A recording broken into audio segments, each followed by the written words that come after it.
Olá, caríssimo telespectador da Rede Século XXI, obrigado pela sua audiência. Está começando mais um programa Luz da Vida, nosso compromisso dominical, no fim da tarde do primeiro dia da semana, dia em que celebramos a vitória de Cristo sobre a morte, para durante 30 minutos refletirmos assuntos relevantes para a nossa fé católica apostólica romana.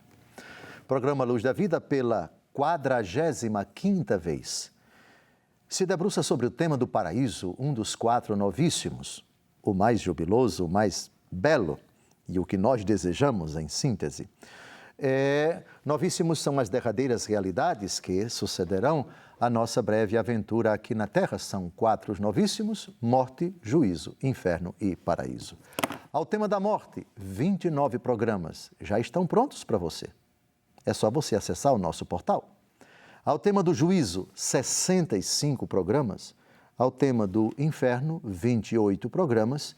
E ao tema do paraíso, com esse, 45 programas. Estamos no âmbito do estudo do purgatório, a purificação final para as almas que partem desta vida em estado de graça, mas ainda não expiaram completamente as penas temporais dos pecados perdoados quanto à culpa.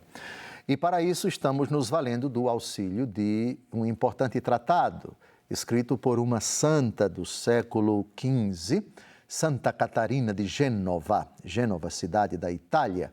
Ela, uma mística, recebeu a graça de visões interiores sobre o purgatório. Foi transportada para lá e descreveu nesse tratado o purgatório. E penso que, uma vez que esse documento é reconhecido pela Igreja, Papa Bento XVI e antes dele outros papas, Bento XVI, na audiência geral, catequese de quarta-feira, no dia 12 de janeiro de 2011, dedica uma catequese a essa santa e faz alusão várias vezes a esse tratado sobre o purgatório. Avançamos com Santa Catarina, agora o parágrafo 6 do seu tratado, onde ela vai dizer que as penas do purgatório são penas de amor. Nós já vimos em outros programas que o fogo do purgatório é real, e vamos ver em que consiste. E ela já falou várias vezes aqui, é o fogo do amor divino, que não tem nada a ver com o fogo do inferno. O purgatório não é um contíguo, como se fosse uma sala ao lado do inferno, nada disso. É uma realidade que experimentam as almas na graça de Deus, as almas que partiram na amizade com Deus. Elas já estão seguras da salvação, todas elas estão salvas, todas elas entrarão no céu, mas ainda se purificam. Então agora com a palavra Santa Catarina para explicar que penas são essas que atingem as almas do purgatório. Que sofrimento é esse? Sofrimento de amor, penas de amor. Mas pode-se falar de penas de amor? O amor penaliza? O amor penaliza. O amor purifica. Sim, o amor abrasa, o amor incendeia, o amor cauteriza. E é precisamente isso que o fogo do purgatório faz. Cauteriza as manchas do pecado, as penas temporais dos pecados já perdoados quanto à culpa, que não foram expiados, que não foram apagados, que não foram cancelados, que não foram, aspas, cauterizados enquanto estavam aqui na terra. Não estamos falando de pecados, estamos falando de manchas do pecado. Com a palavra Santa Catarina de Gênova. São penas de amor. Toda bondade que possa haver no homem é por participação de Deus. Ele se comunica com as criaturas irracionais segundo sua vontade e lei e nunca lhes falta. Ao contrário, se comunica mais ou menos à alma racional de acordo o quanto ela está purificada do impedimento do pecado. Por isso, quando uma alma se aproxima ao estado de sua primeira criação, pura e limpa, a ela se descortina aquele instinto beatífico para Deus e a aumenta com tanto ímpeto e com tão veemente fogo de caridade, o qual a impulsiona para o seu último propósito, que lhe parece impossível impedi-la. E quanto mais contempla este propósito, tanto mais extrema lhe resultam suas penas. Abrir-se para Deus. Nós fomos criados para Deus. Santo Agostinho, numa bela frase, num ímpeto, num rompante de alegria, de júbilo, de felicidade, depois de tantos anos em sua vida afastado de Deus, e agora ele descobriu, tarde te amei, essa beleza tão bela, tão encantadora, ele diz: fizeste-nos para vós, e inquieto está o nosso coração enquanto não repousar em vós. Pois bem, nós nascemos, Deus já colocou na nossa natureza aqui Santa Catarina usa uma expressão feliz, instinto de Deus. Ou seja, é algo inato. Nós nascemos para Deus. Fomos criados para Ele. Dentro de nós existe um norte, uma espécie de bússola para Deus. Ora, o pecado, ele impede, ou pelo menos dificulta, e a depender da quantidade de pecados, da vida de trevas que uma pessoa leva, e multiplique isso pelos anos e meses, dias, meses e anos da vida de uma pessoa, esse norte não desaparece, mas fica, por causa do pecado, impedido de ser efetivado. Isto é, o homem tem sede de Deus, mas ele está aprisionado pelo pecado. Ele está preso. Mas lembre-se que o pecado é sempre iniciativa da pessoa. O homem se aprisiona. O homem é a criatura humana que vive nas trevas, ela como que não incapacita. Não, ela não incapacita o norte de Deus. Na parábola do filho pródigo, esse norte se revela exatamente quando ele está no momento mais repulsivo, baixo, abjecto da sua história. Na casa do meu pai há comida e abundância e eu aqui passando fome. Vejam agora o norte da vida dele. Vou levantar-me, irei ao meu pai e direi: Pai, pequei contra o céu e contra ti. Ou seja, o diabo, a história do pecado, podem dificultar, escravizar, podem comprometer, qualquer verbo que você queira, para fragilizar, deixar muito impotente, mas destruir, não. Destruir este norte de Deus, não. Por isso, a purificação no purgatório, ela é tão dolorosa, porque não há outro norte que Deus coloca na alma, senão Deus. E ao longo da vida, as crostas, as marcas, as manchas do pecado, ainda que você tenha partido para a eternidade na graça de Deus, e é disso que nós estamos tratando, requerem uma purificação intensa. Isso significa dolorosa, porque, na verdade, foram empecilhos criados pelo próprio pecado do homem, no que toca às penas temporais, que retardaram, que dificultaram, que obstaculizaram a busca de Deus na terra. A vida na graça de Deus na terra. Tempos perdidos, anos jogados fora, capacidades, potencialidades que Deus colocou na nossa vida e que foram usados para o mal, para a vaidade, para prejudicar o próximo, para ofender as pessoas, para desperdiçar o tempo precioso, mal aproveitados, não aproveitados ou insuficientemente aproveitados. Perceberam com quanta dor as almas do purgatório convivem nesse estado de purificação? Porque compreendem perfeitamente, não foi para o pecado que eu fui criada. Não foi para essa vida de trevas que eu levei com tantos anos, tantos momentos, tantas pessoas, tantos projetos, tantos ambientes, tantas dificuldades, tantas maldades que eu criei para mim e para os outros, com a prática do pecado. E agora essas crostras estão aqui, das quais eu não me libertei quando estava na terra. Portanto, são penas de amor. Amor de um Deus que abrasa sim, e ao abrasar faz sofrer, e ao fazer sofrer causa verdadeiramente uma angústia tremenda, mas angústia por não ter correspondido ao amor, por ter desprezado o amor, por ter ridicularizado o amor, por não ter correspondido ao amor.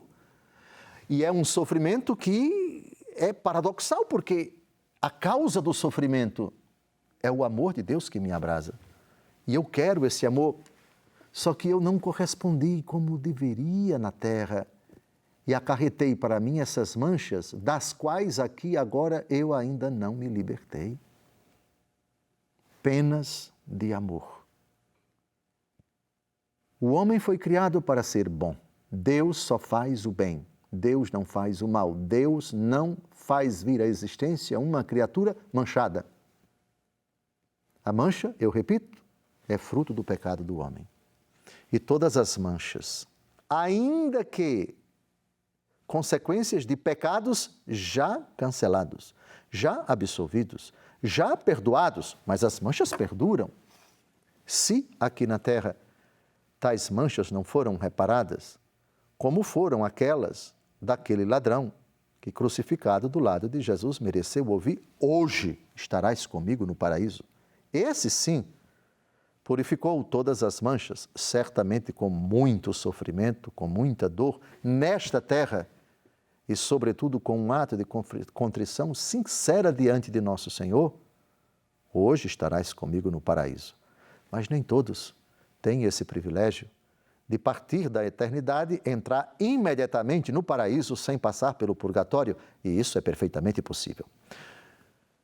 Está terminando o nosso primeiro bloco. No segundo, nós vamos continuar com Santa Catarina de Gênova, esse fascinante argumento. Não saia daí, até logo mais, se Deus quiser.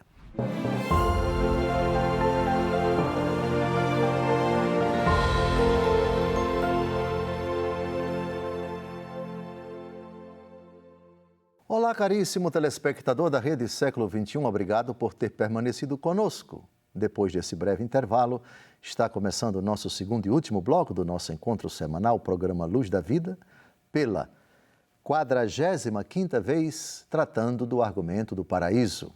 Argumento feliz para todos nós. Paraíso, o último dos novíssimos. Novíssimos são as últimas realidades que sucederão à nossa breve aventura aqui na Terra. São 4 os novíssimos: morte, juízo, inferno e paraíso. Ao tema da morte, dedicamos 29 programas, ao tema do juízo, 65, ao tema do inferno, 28 e ao tema do paraíso, até agora, 45 programas. Com a ajuda de Santa Catarina de Gênova, santa do século XV, que teve o privilégio de visões sobre o purgatório, visões essas que redundaram no seu famosíssimo Tratado sobre o Purgatório, talvez a sua obra mais famosa, tratado reconhecido pela Igreja como algo verdadeiro. Desse tratado falou explicitamente o saudoso Papa Bento XVI, numa audiência geral, no dia 12 de janeiro de 2011, quando ele tratou desta santa da Baixa Idade Média, século XV. Estamos com Santa Catarina de Gênova, abordando questões relacionadas com o purgatório. As visões de Santa Catarina foram transformadas nesse tratado e agora vamos analisar o parágrafo 7º deste tratado sobre o purgatório. Com a palavra Santa Catarina de Gênova.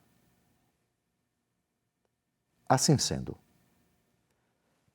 tal como as almas do purgatório não têm culpa de nenhum pecado, Não existe entre elas e Deus outro impedimento que a pena do pecado, a qual retarda aquele instinto e não a deixa chegar à perfeição.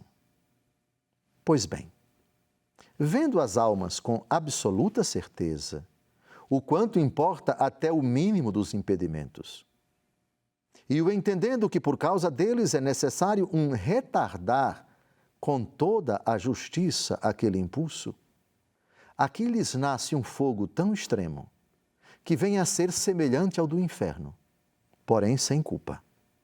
Isto é, a culpa, a que faz maligna a vontade do condenado ao inferno, aos quais Deus não se comunica com a sua bondade. E por esta razão é que eles permanecem naquela vontade maligna desesperada, contrários à vontade de Deus. Primeira coisa, não há culpa no purgatório, a menor que seja. Por uma razão simples, se houvesse culpa, e não estamos falando do pecado venial, estamos falando do pecado mortal, se aqueles que se encontram na hora da morte, se essas almas se tivessem se encontrado na hora da morte com culpa, sem arrependimento, não estariam no purgatório, estariam no inferno. Portanto, o sofrimento delas não é por causa da culpa, é por causa da pena. Qual é a diferença entre pena e culpa? Um exemplo que me agrada muito e que eu costumo citar desde os primeiros anos do meu sacerdócio, e olhem que eu já vou caminhando para o 33º ano de padre, de sacerdócio. Uma criança cuja mãe passa o dia todinho arrumando a casa para receber uma visita. Começou 4 horas da manhã, terminou 5 da tarde. A visita vai chegar às 8 da noite. 5 da tarde, a mãe, deixando a casa toda pronta, diz ao filhinho de 8 anos que ele cuide da casa porque ela vai à padaria comprar alguma coisa, pão, leite, essas coisas, porque a visita vai chegar. A mãe sai e em 10 minutos, enquanto ela está do lado de fora, o filho faz a maior bagunça na casa. Tudo aquilo que ela fez ao longo das 4 da manhã até as 5 da tarde, o filho desfez, bagunçou, deixou a casa completamente um furdunço. Quando a mãe chega e vê aquela bagunça, ela chora profundamente. E a criança, vendo o sofrimento da mãe, diz: mamãe, me perdoe. E a criança, verdadeiramente tocada, chorando, por ver a mãe chorando, pede perdão.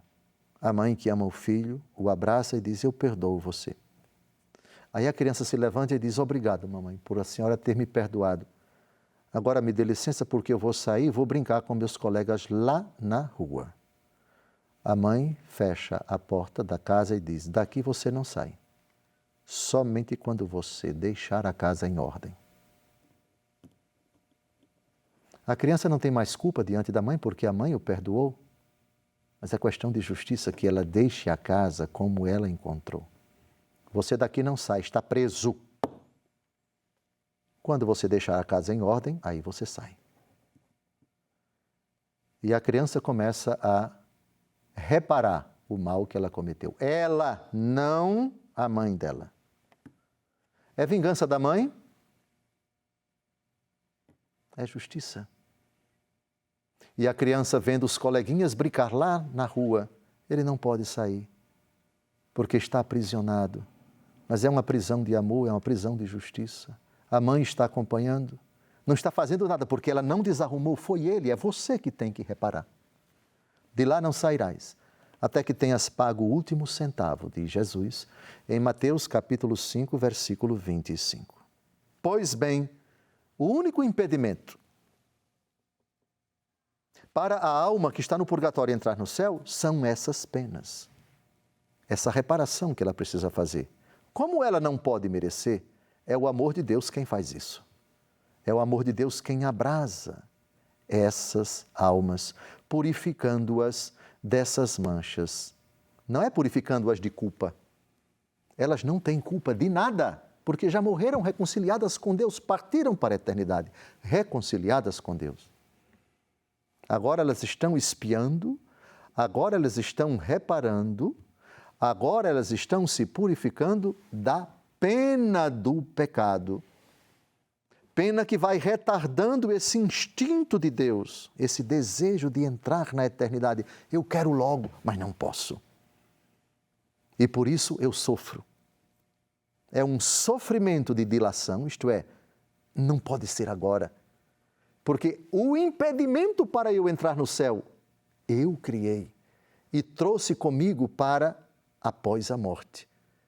Como eu não posso esfregar, digamos assim, como eu não posso tirar essas manchas, como eu não posso merecer, é o amor de Deus quem faz isso por mim.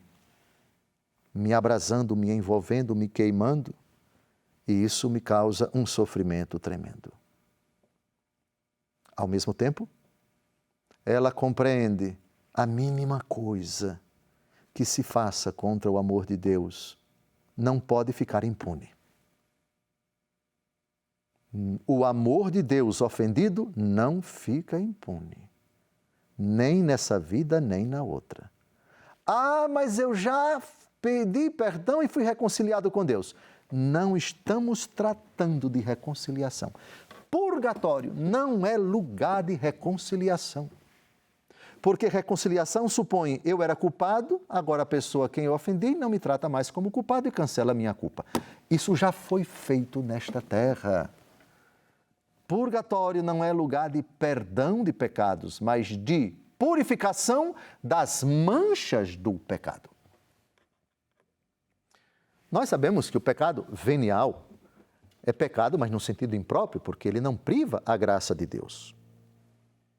Disso trata o Catecismo da Igreja Católica, São João Paulo II, numa famosa exortação apostólica Reconciliatio et Penitência, que é a fina flor da teologia moral, onde se define o que é pecado, a distinção entre pecado venial, pecado mortal. O pecado venial, ele não priva a graça de Deus, mas causa uma mancha. Mancha esta que, se não for expurgada nesta vida, vai ser na outra. Portanto, esse sofrimento é real e é doloroso. Alguém pode dizer, mas besteira, se é pecado venial, é besteira. Não é assim. O pecado venial, mesmo não tirando a graça de Deus, ofende o amor de Deus. Porque é uma ingratidão a Deus. Não é uma ingratidão grave, mas é uma ingratidão a Deus. Que causa uma pena, que exige ser expurgada, ser purificada. Quer dizer, então, que a mínima coisa de ofensa a Deus, todos os pecados mortais, esses, se não nos arrependermos deles antes da morte e partirmos com pelo menos um deles, é condenação eterna, imediata, o ensinamento da Igreja. Mas os pecados veniais, ainda que não privem da graça de Deus, deixam manchas. As manchas dos pecados veniais. E os pecados mortais, ainda que perdoados, eles deixam consequências, deixam sequelas, deixam efeitos, seja em nós, seja nos outros. Fulano roubou muito daquela instituição pública, roubou o que era destinado para saciar a fome, a sede, para a compra de remédios, de hospitais, para dar assistência às pessoas pobres. Quantas sequelas? Não, mas ele já se arrependeu. Se ele se arrependeu, Deus seja louvado, não tem mais a culpa. Mas aí a questão não se resolve somente com culpa, porque o pecado deixou consequências, deixou sequelas. Se você nesta vida consegue de fato reparar todas essas sequelas, muito bem, oxalá que você mereça ouvir na hora da morte, hoje estarás comigo no paraíso.